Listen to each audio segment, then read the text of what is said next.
राधिका 18 साल की थी और आज उसे जबरदस्ती दुल्हन की तरह तैयार किया जा रहा था। उसके रोने की आवाज से पूरे घर में शोर मचा पड़ा था। मुझे शादी नहीं करनी, मुझे जाने दो, छोड़ दो मुझे। मैं भी देखती हूँ तू कैसे शादी नहीं करती। शादी तो तुझे करनी ही पड़ेगी। नहीं, मैं शादी नहीं करूंगी। अभी मैं बहुत छोटी हूँ और मैं शादी के लिए तैयार नहीं हूँ। देख, अगर तूने इस लड़के से शादी कर ली ना तो हम सबके दिन पलट जाएंगे। अरे बहुत पैसे वाला है, तुझे रानी की तरह रखेगा अपने घर में। आप मेरे चाचा होकर कैसी बात कर रहे हैं? और वो लड़का नहीं है चाचा, वो 50 साल का आदमी है। इतने बूढ़े आदमी से आप मेरी शादी नहीं कर सकते। खबरदार जो उसे बूढ़ा कहा। अगर उसने सुन लिया तो बिना तुझसे शादी किए यहाँ से चला जाएगा। जाने दो ना, मैं अभी सिर्फ 18 साल की हूँ और वो 50 साल का। ये शादी सरासर गलत है। एक तो तेरे माँ बाप तुझे बचपन में ही हमारे पास छोड़कर भगवान को प्यारे हो गए। अब क्या हम तेरे लिए कोई राजकुमार ढूंढ कर लाएंगे क्या? कौन करेगा तुझसे शादी? कोई बात नहीं चाची, आप मेरी शादी मत करना। मैं जिंदगी भर आपका सारा काम करूंगी, लेकिन इतनी ज्यादा उम्र के आदमी के साथ मेरी शादी मत कीजिए। नहीं नहीं, हम जिंदगी भर तेरा बोझ नहीं उठा सकते। और फिर उससे शादी करने के बदले वो हमें पूरे 50,000 दे रहा है। शादी तो तुझे करनी ही पड़ेगी। उसके बाद राधिका की जबरन उस 50 साल के आदमी धनीराम से शादी करवा दी गई। धनीराम राधिका को गांव से शहर अपनी हवेली में ले आया। देख राधिका, मेरी पहले से शादी हो चुकी है और मेरी पत्नी भी इसी हवेली में मेरे साथ रहती है। तो फिर आपने मेरे साथ शादी करके मेरी जिंदगी क्यों खराब की? शादी? कैसी शादी? मेरे पति ने तेरे चाचा के सामने शादी का नाटक किया है। पूरे 50,000 दिए हैं तेरे। अरे हमें तो घर के काम करने के लिए एक नौकरानी चाहिए थी जो जिंदगी भर हमारी सेवा करे।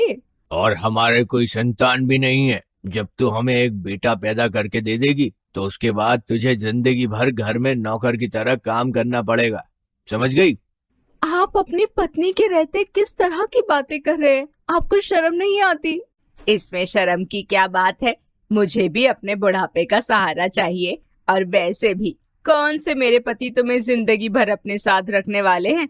बस एक बार तुम्हारे कोई संतान हो जाए, उसके बाद तुम अपनी जगह और हम अपनी जगह। कुछ महीनों के बाद जब राधिका ने एक बेटे को जन्म दिया तो बेटे को जन्म देते ही उस बच्चे को राधिका से छीनकर धनीराम की पत्नी ने अपने पास रख लिया। मुझे मेरे बच्चे के साथ रहने दो, वो मेरा बच्चा है, मैं उसके बिना नहीं रह सकती। खबरदार जो उसे अपना बच्चा कहा। तू इस घर में सिर्फ एक नौकरानी है। उस बच्चे की माँ मैं हूँ। देख लड़की, तेरा काम पूरा हुआ। अब तो घर का काम काज संभाल और खुश रह। भूल जा इस बच्चे से तेरा कोई लेना देना भी है। एक दिन धनीराम और उसकी पत्नी टीवी में न्यूज देख रहे थे और राधिका वहीं पर साफ सफाई का काम कर रही थी।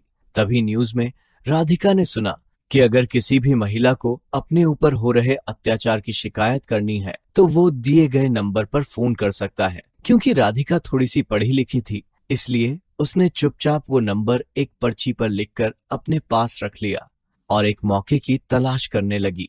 एक दिन शाम को राधिका, मैं और सेठ जी शॉपिंग करने के लिए बाजार जा रहे हैं। तुम घर का अच्छे से ख्याल रखना। और हाँ, हम बच्चे को अपने साथ लेकर जाएंगे। मुझे तुम पर बिल्कुल भरोसा नहीं। धनीराम और उसकी पत्नी घर से बाहर निकल गए। राधिका ने घर के लैंडलाइन से वो नंबर डायल किया। जी नमस्ते, मैं राधिका बोल रही हूँ। मैं यहाँ धनीराम जी के घर पर नौकरानी की तरह काम करती हूँ। पहले उन्होंने मुझसे मेरा बच्चा छीन लिया और अब बिना पैसे दिए मुझसे घर का सारा काम करवाया जाता है। आप मेरी मदद कीजिए। देखिए, मेरा नाम सारिका शर्मा है। ये महिलाओं का हेल्पलाइन नंबर है और मैं उन महिलाओं की मदद करती हूँ जिनके साथ किसी भी प्रकार का अत्याचार होता है। आप चिंता न करें, मुझे अपना एड्रेस बताएं, मैं वहाँ पर आकर आपकी मदद करूंगी। अगले दिन सुबह सारिका शर्मा सेठ धनीराम के घर पहुंच गई। उसके साथ पुलिस भी थी। कहाँ है आपकी नौकरानी? उसे बुलाइए। लेकिन हुआ क्या है मैडम? बात तो बताइए। क्या करना है आपको हमारी नौकरानी से मिलकर? मैंने सुना है कि आपने उसे यहाँ पर बिना पगार के बंधुआ मजदूर की तरह रखा हुआ है। आप उसे उसकी मेहनत का पैसा भी नहीं देते और जरूरत से ज्यादा काम करवाते हैं। अरे नहीं नहीं, आपको कोई गलत फहमी हुई है। हमारे यहाँ तो कोई नौकरानी है ही नहीं। मैडम आप जाइए यहाँ से, लगता है आप गलत जगह पे आ गई हैं। धनीराम की पत्नी बच्चे को गोद में उठाए वहां पर आई। ये बच्चा किसका है? जी मेरा है। मेरा मतलब हमारा है, और किसका है? लेकिन आपको देखकर तो नहीं लगता कि आपने 1 महीने पहले बच्चे को जन्म दिया है। आपकी तो उम्र भी काफी ज्यादा लग रही है। नहीं नहीं मैडम, ये बच्चा हमारा ही है। सारिका शर्मा अपने साथ पुलिस को लेकर आई थी। उसने पुलिस इंस्पेक्टर से कहा, इंस्पेक्टर साहब, आप इस घर की तलाशी लीजिए। मुझे लगता है ये लोग कुछ छुपा रहे हैं। जी मैडम। इंस्पेक्टर ने जब घर की तलाशी ली तो उन्हें स्टोर रूम में हाथ पांव बंधी हुई राधिका मिली। वो उसे बाहर लेकर आए। राधिका के शरीर पर मारपीट के काफी निशान भी नजर आ रहे थे। मैडम, ये बच्चा मेरा है। मैं इसकी सगी माँ हूँ। मैं समझ सकती हूँ, तुम चिंता मत करो, तुम्हारे साथ जस्टिस होगा। लेकिन मुझे एक बात समझ में नहीं आई, इन लोगों को हमारे यहाँ आने की खबर किसने दी, जिसकी वजह से इन्होंने तुम्हें इस तरह बांधकर स्टोर रूम में रखा हुआ था? बाजार जाने से पहले मैं लैंडलाइन का ताला लगाना भूल गया था।